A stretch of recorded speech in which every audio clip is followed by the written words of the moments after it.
Subscribe करें हमारा YouTube channel, bell icon को क्लिक करना ना भूलें, जिससे आगे आने वाले सभी YouTube अपडेट्स, वीडियोस, नोटिफिकेशंस आपको मिलते रहें। Good morning everyone, welcome to current affairs education. Current affairs education में आज हम डिस्कस करेंगे 12 अक्टूबर के उन तमाम महत्वपूर्ण करंट अफेयर्स की जो एग्जाम पॉइंट ऑफ व्यू से इंपॉर्टेंट है और परीक्षा में पूछे जाने की पूरी संभावना है। चलिए शुरुआत करते हैं अंतिम सेशन के अभ्यास प्रश्न के साथ। बने रहिए मेरे साथ वीडियो के एंड तक, बहुत ही इंपॉर्टेंट सेशन होने वाला है। एक भी टॉपिक, एक भी पॉइंट स्किप करने वाला नहीं है, पूरा का पूरा यहाँ पर महत्वपूर्ण है एग्जाम पॉइंट ऑफ व्यू से, एक एक पॉइंट। शुरुआत करते हैं। सबसे पहले देखिए, अंतिम सेशन में हमने आपसे पूछा था भूकंप की तीव्रता मापने के लिए किस यंत्र का प्रयोग किया जाता है। आप में से अधिकतर लोगों ने इसका गलत जवाब दिया। रीजन ये था कंफ्यूजन। देखिए कौन सा कंफ्यूजन था। बैरोमीटर है, छोड़ दीजिए।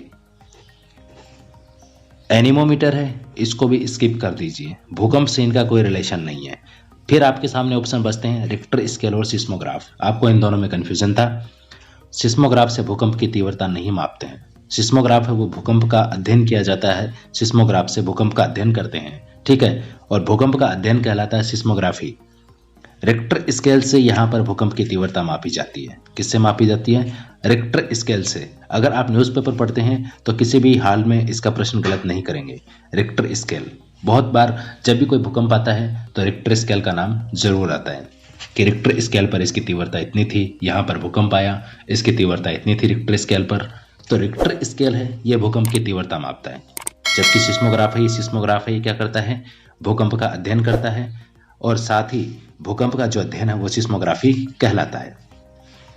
आगे बढ़ते हैं, बहुत ही महत्वपूर्ण है, यहाँ से डेफिनेटली क्वेश्चन बनेगा और इसके लिए हमने एक अलग से क्विक टू द पॉइंट भी पहले बनाया था, बस उसको ही अपडेट किया जा रहा है। यहाँ पे देखिए, डिटेल में जाना है तो ब्लू फ्लैग वाला quick to the point programme देख लीजिएगा। उस प्रोग्राम में यहाँ पर सब कुछ कवर है। अब देखिए, वहाँ पर हमने कहा था कि 8 भारतीय समुद्र तट हैं जिनको अनुशंसित किया गया है ब्लू फ्लैग टैग के लिए। अब उनको ब्लू फ्लैग टैग है वो मिल चुका है 8 भारतीय समुद्र तटों को। कौन कौन से हैं? सबसे पहले हम बात करेंगे, देखिए दुनिया के सबसे साफ समुद्री तट माने जाते हैं ब्लू फ्लैग टैग वाले समुद्री तट। जिन समुद्री तटों को ब्लू फ्लैग टैग मिल जाता है वो दुनिया के सबसे साफ समुद्री तट माने जाते हैं। भारत को इससे क्या फायदा होगा? सबसे ज्यादा यहाँ पर इफेक्ट पड़ेगा टूरिज्म इंडस्ट्री पर। टूरिस्ट हैं वो यहाँ पर आएंगे, समुद्री तटों पर काफ़ी सारे टूरिस्ट जाते हैं तो वहाँ से रेवेन्यू जनरेट होगा, और साथ ही साथ में यहाँ पर ये साफ सफाई की दृष्टि से भी महत्वपूर्ण है, इकोलॉजी के लिए भी इम्पोर्टेंट है, पर्यावरण के लिए यहाँ पर ये अच्छी बात है, अच्छा संकेत है। कौन कौन से हैं वो 8 समुद्री तट? देखिए, शिवराजपुर गुजरात में है, याद रखेंगे। घोगला ये दीव में है, गुजरात के पास में ही है। कसारकोड और पदुबिद्री ये दोनों कर्नाटक में हैं। कप्पड़ ये केरल में है। ऋषिकोंडा ओडिशा में है। इसके अलावा गोल्डन भी ओडिशा में है, और राधानगर है अंडमान एवं निकोबार। 8 नाम याद रहेंगे, 3-4 बार एक बार अच्छे से देख लेना, आराम से याद हो जाएंगे, ज़्यादा प्रेशर देने की ज़रूरत नहीं है माइंड को। अब देखिए आगे है, अब तक भारत के पास एक भी ब्लू फ्लैग टैग नहीं था, किसी भी समुद्र तट के पास ब्लू फ्लैग टैग नहीं था भारत में, ठीक है। सर्वाधिक ब्लू फ्लैग टैग है स्पेन के पास। कमेंट करके मुझे फटाफट स्पेन की कैपिटल और करेंसी बता दीजिए, फटाफट। नेक्स्ट हम बात करते हैं फ्रेंच ओपन 2020 की। फ्रेंच ओपन 2020 है, ये किसने जीता? देखिए, राफेल नडाल ने नोवाक जोकोविच को हराकर ये जीता है। राफेल ने यहाँ पर 20वां ग्रैंड स्लैम जीता है, ठीक है। ये दोनों ही चीजें महत्वपूर्ण हैं, किसको हराकर जीता, कौन सा जीता और किसने जीता। तो फ्रेंच ओपन 2020 है, ये राफेल नडाल ने जोकोविच को हराकर जीता, और ये जोकोविच हैं वो हार चुके थे इसमें। राफेल नडाल हैं, इन्होंने 20वां ग्रैंड स्लैम जीता है। नेक्स्ट बात करेंगे Eiffel grand prix 2020। Eiffel grand prix 2020 है, इसके विजेता बने हैं लुइस हैमिल्टन हैं, ये यूके से हैं, यूनाइटेड किंगडम से, और ये मर्सिडीज ड्राइव करते हैं। कौन सी गाड़ी चलाते हैं? मर्सिडीज चलाते हैं। तो फॉर्मूला 1 रेसिंग की ये यहाँ पर ग्रांड प्रिक्स होती है, आईफिल इसको जीता है इन्होंने। शुमाकर के 91 जीत के रिकॉर्ड की इन्होंने बराबरी करी है, यानी ये शुमाकर के बराबर जीत हासिल करने वाले प्लेयर बन गए हैं। यहाँ पर ड्राइवर हैं मर्सिडीज के लुइस हैमिल्टन। अब देखिए, अगर ये एक भी प्रतियोगिता और जीत जाते हैं, एक भी ग्रांड प्रिक्स और जीत जाते हैं, तो उसके बाद ये शुमाकर को भी पीछे छोड़ देंगे। तो यहाँ पर ये महत्वपूर्ण है, बहुत ज़्यादा महत्वपूर्ण है, याद रखेंगे। नेक्स्ट हम आगे बढ़ते हैं। एक इम्पोर्टेंट न्यूज़ है, देखिए गोवा के बारे में हम डिस्कस करेंगे, क्यों चर्चा में है गोवा। और यहाँ पर हर घर जल मिशन के बारे में आपने सुना होगा, हर घर जल वाला पहला राज्य बना गोवा। गोवा के हर ग्रामीण घर तक जल का कनेक्शन पहुंच चुका है। 2.3 लाख ग्रामीण परिवार इससे लाभान्वित हुए हैं। ठीक है, 2.3 लाख ग्रामीण परिवार है वो इससे लाभान्वित हुए हैं। अब हम बात करते हैं गोवा के कुछ महत्वपूर्ण फैक्ट्स जो अक्सर एग्जाम में पूछे जाते हैं। सबसे छोटा राज्य है गोवा, सबसे छोटा राज्य है, सबसे छोटी इसकी तटीय सीमा है। सबसे बड़ी तटीय सीमा गुजरात की है। किसकी है? गुजरात की है। जबकि सबसे छोटी तटीय सीमा है वो गोवा की है। ठीक है, दोनों पास पास में ही है, दूरी नहीं है ज़्यादा। अब देखिए इसकी भाषा कौन सी है? कोंकणी भाषा है गोवा की। राज्य बना ये 30 मई 1987 को। कब बना? 30 मई 1987 को ये राज्य बना, याद रखेंगे। और ये किस हाई कोर्ट के अधीन कार्य करता है? तो हाई कोर्ट लगता है बम्बई, याद रखेंगे। बम्बई हाई कोर्ट है वो गोवा के लिए कार्य करता है। गोवा का जो न्यायिक क्षेत्र है वो है बम्बई उच्च न्यायालय, बम्बई उच्च न्यायालय। और पणजी में एक खंडपीठ है इसकी। पणजी गोवा की राजधानी है, यहाँ पर इसकी खंडपीठ है जहाँ पर न्यायिक कार्यवाही की जाती है। 19 दिसंबर 1961 की अगर मैं बात करूं तो इस तिथि तक 19 दिसंबर 1961 तक पुर्तगालियों का अधिकार था गोवा पर। ठीक है, तो ये चीज भी आप ध्यान में रखेंगे। मांडवी नदी है, ये गोवा की प्रमुख नदी है, प्रमुख प्रसिद्ध नदी है ये मांडवी, याद रखेंगे। मैनी टाइम्स एग्जाम में पूछा गया है और आगे भी रिपीट होता रहेगा कि गोवा है वो किस नदी के तट पर स्थित है। तो मांडवी नदी याद रखेंगे, वेरी इंपॉर्टेंट। नेक्स्ट हम आगे बढ़ते हैं। Skydive landing.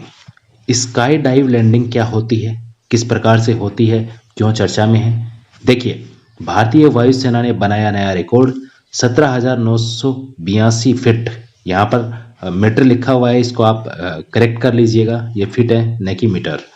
17,982 फीट ऊंचे खारदुंगला पर की स्काई डाइव लैंडिंग ये किसने करी? भारतीय वायुसेना ने। लद्दाख में स्थित है खारदुंगला दर्रा। देखिए किस प्रकार से स्काई डाइव लैंडिंग होती है, ये आप भारतीय वायुसेना के इस वीडियो के माध्यम से समझिए और इसको देखिए। भारतीय वायुसेना का एक छोटा सा वीडियो आपके सामने मैं प्रस्तुत कर रहा हूं और इस वीडियो में आप देखेंगे कि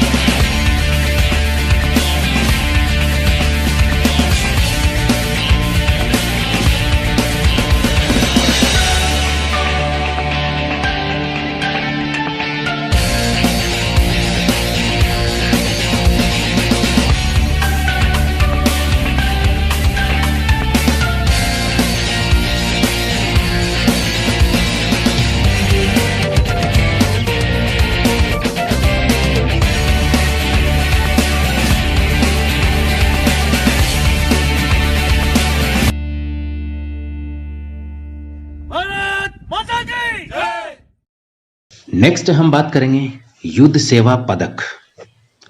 युद्ध सेवा पदक क्यों चर्चा में है? देखिए, एक नाम आता है मिंटी अग्रवाल, काफी आप इससे वाकिफ हैं, परिचित हैं इस नाम से। मिंटी अग्रवाल ये हरियाणा से हैं, स्क्वाड्रन लीडर। और इन्होंने क्या किया था वो भी बताऊंगा, उससे पहले याद रखिएगा युद्ध सेवा मेडल पाने वाली ये प्रथम महिला है। युद्ध सेवा मेडल पाने वाली ये प्रथम महिला है। कौन? मिंटी अग्रवाल। देखिए, बालाकोट एयर स्ट्राइक के बारे में आप सभी ने सुना है, अच्छे से सुना है। 26 फरवरी 2019 की बात है जब बालाकोट एयर स्ट्राइक की गई थी भारतीय वायुसेना के द्वारा। और एयर स्ट्राइक में काम में लिए गए थे कौन से विमान? मिराज विमान, मिराज 2000। कमेंट करके आप मुझे ये बताइए कि मिराज 2000 का निर्माण किसने किया है, ये किस देश से भारत ने लिए हैं और इनका निर्माण किस कंपनी द्वारा किया गया है। 14 फरवरी 2019, जिस दिन पूरी दुनिया वैलेंटाइन डे मनाने में मशगूल थी, उस दिन की बात है। सीआरपीएफ के 78 वाहनों पर हमला होता है, फिदायीन हमला किया जाता है पाकिस्तान के द्वारा। 40 से ज्यादा यहाँ पर सैनिक हैं वो शहीद हो जाते हैं। और इसके 2 सप्ताह बाद यहाँ पर एक महत्वपूर्ण कार्यवाही की जाती है भारतीय वायुसेना के द्वारा, जिसे बालाकोट एयर स्ट्राइक के नाम से जाना जाता है। और इस ऑपरेशन को नाम दिया गया था ऑपरेशन बंदर। ऑपरेशन बंदर इसको नाम दिया गया था। देखिए 3 जगहों पर, बालाकोट, चकोटी और मुजफ्फराबाद, तीनों जगहों पर भारतीय वायुसेना के मिराज विमानों ने आतंकी ठिकानों को ध्वस्त किया था। और यहाँ पर 300 से अधिक जो आतंकी हैं उनके मरने की खबर थी कि 300 से अधिक आतंकवादी हैं वो मारे जा चुके हैं इसके दौरान। ये काफी मास्टर स्ट्रोक था यहाँ पे भारत की ओर से आतंकवाद को खत्म करने के लिए। ठीक है, अब देखिए कुछ लोग कमेंट करते हैं और कुछ लोग तरह तरह की बातें करते हैं कि भाई पाकिस्तान के ही खिलाफ यहाँ पर भारत ऐसे एक्शन क्यों लेता है, चाइना के खिलाफ क्यों नहीं लेता है। यहाँ पर एक चीज समझने वाली है, बाकी हम ज्यादा डीपली नहीं जाएंगे। छोटी सी बात बताऊंगा, पाकिस्तान है वो आतंकवाद का समर्थक है, वो आतंकवाद को बढ़ावा देता है, डायरेक्ट कभी भी वो अटैक नहीं करता है। और आतंकियों की ओट में वो यहाँ पर भारत के ऊपर अटैक करता है। लेकिन चाइना के साथ में अगर कुछ इश्यू होते हैं, या तो वो लैंड इश्यू होते हैं, जमीन को लेकर, मेनली जमीन को लेकर ही होते हैं। वहां पर किसी भी प्रकार से आप देखेंगे आतंकवाद को बढ़ावा नहीं दिया जाता। चीन है वो आतंक की ओट में यहाँ पर भारत के जो ठिकाने हैं, सैन्य ठिकाने हैं, वहां पर हमला नहीं करता है। जबकि पाकिस्तान है वो आतंकी हमला करता है, वहां से सैन्य कार्रवाई नहीं होती है, उधर से आतंकवादी हमले किए जाते हैं। तो ये यहाँ पर मेन डिफरेंस है। इसलिए यहाँ पर न तो पाकिस्तान गवर्नमेंट कुछ कह सकती है और न ही कोई इंटरनेशनल प्रेशर रहता है। और भारत यहाँ पर फ्रीडमली ये सब कर सकता है डायरेक्टली, क्योंकि पूरा का पूरा विश्व इस वक्त आतंकवाद की समस्या से ग्रसित है और इसको मिटाने के लिए हर संभव प्रयास किए जा रहे हैं। अगर अंतर्राष्ट्रीय स्तर पर भी कोई बात उठती है तो वहां पर मामला भारत के पक्ष में ही होता है, क्योंकि डायरेक्टली वहां पर एक ही बात होती है कि हम आतंकवाद के खिलाफ कार्रवाई कर रहे हैं। तो ये चीजें आपको ध्यान में रखनी है। युद्ध सेवा पदक मिंटी अग्रवाल को मिला है। अब किया क्या था मिंटी अग्रवाल ने, देखिए मिंटी अग्रवाल ने जब यहाँ पे अभिनंदन वर्धमान थे, इनको यहाँ पर टेक्निकल असिस्टेंट, ये टेक्निकल असिस्टेंट के रूप में कार्य कर रही थी और इनको टेक्निकल सपोर्ट दिया था। ठीक है, जो भी टारगेट वगैरह लॉक करने होते हैं, उसके बाद में शूट करना होता है, तो उस प्रकार की जो F-16 विमान है यहाँ पे मार गिराया गया था। किसका? पाकिस्तान का F-16 विमान है वो MiG-21 ने मार गिराया था। MiG-21 है वो उड़ा रहे थे अभिनंदन वर्धमान। तो इन्होंने यहाँ पर टेक्निकल जो हेल्प है वो मिंटी अग्रवाल से ही प्राप्त करी थी। तो ये चीज़ आपको ध्यान में रखनी है। और यहाँ पर देखिए इस तथ्य को छुपाया भी गया। F-16 विमान है, पाकिस्तान ने कहा कि हमारा कोई F-16 विमान है वो यहाँ पर नहीं मारा गया, बिकॉज F-16 विमान है वो पाकिस्तान ने प्राप्त करे थे किससे?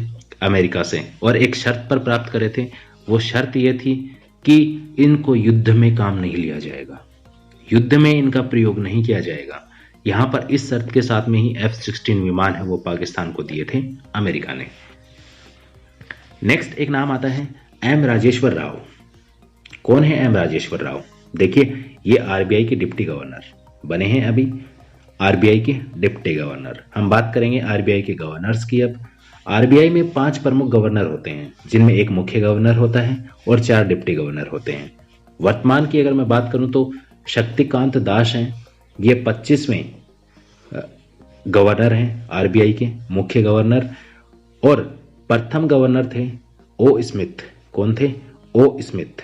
प्रथम भारतीय गवर्नर कौन थे आरबीआई के? ये थे सीडी देशमुख। सीडी देशमुख। बात करेंगे डिप्टी गवर्नर्स की, जो कि संख्या में 4 हैं। 4 डिप्टी गवर्नर कौन कौन है? एम राजेश्वर राव, ये अभी बने हैं और इन्होंने एन.एस. विश्वनाथन का स्थान लिया है। किसका लिया है? एन.एस. विश्वनाथन का इन्होंने स्थान लिया है। आप एम. राजेश्वर राव की तस्वीर भी देख सकते हैं। बीपी कानूनगो, ये भी डिप्टी गवर्नर हैं। माइकल पात्रा भी हैं और एम.के. जैन भी हैं। तो ये 4 व्यक्ति हैं जो डिप्टी गवर्नर हैं और एक है यहाँ पे गवर्नर जिनका नाम है शक्तिकांत दास। पहला गवर्नर कौन था वो भी मैंने आपको बताया और प्रथम भारतीय कौन था वो भी बताया। आप तो मुझे कमेंट करके बस इतना बता दीजिए कि आरबीआई की स्थापना कब हुई थी। आज के सेशन में इतना ही। चलते चलते आपके लिए एक अभ्यास प्रश्न जिसका जवाब आप मुझे कमेंट बॉक्स में दीजिए। सही जवाब आपको अगले सेशन के साथ में दिया जाएगा। आपके लिए अभ्यास प्रश्न है, किस समिति की सिफारिश पर 12 जुलाई 1982 को नाबार्ड की स्थापना हुई थी? किस समिति की सिफारिश पर 12 जुलाई 1982 को नाबार्ड की स्थापना हुई थी? ये आप मुझे कमेंट करके बताइए। ऑप्शन है आपके सामने, केलकर समिति, शिवरमण समिति, आदर्श समिति। तो ये आप कमेंट करके बताइए इसका सही आंसर। मिलते हैं अगले एपिसोड में, तब तक के लिए गुड नाइट, नमस्कार।